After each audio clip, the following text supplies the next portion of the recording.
ನಟ ಮತ್ತು ನಿರ್ದೇಶಕ ತರುಣ್ ಸುಧೀರ್ ರವರು ಮದುವೆ ಸಂಭ್ರಮದಲ್ಲಿದ್ದಾರೆ. ತರುಣ್ ಸುಧೀರ್ ರವರು ಸೋನಾಲ್ ಜೊತೆ ನಾಳೆ ಬೆಂಗಳೂರಿನಲ್ಲಿ ಮದುವೆಯಾಗಲಿದ್ದಾರೆ.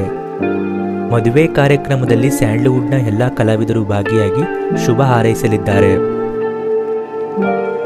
ವಿಡಿಯೋ ಇಷ್ಟ ಆಗಿದ್ರೆ ತಪ್ಪದೇ ಲೈಕ್ ಮಾಡಿ ಮತ್ತು ಇನ್ನಷ್ಟು ಹೊಸ ವಿಡಿಯೋಗಳಿಗಾಗಿ ಸೂಪರ್ ವಿಷನ್ ಕನ್ನಡ ಯೂಟ್ಯೂಬ್ ಚಾನಲ್ನ ಸಬ್ಸ್ಕ್ರೈಬ್ ಮಾಡಿ.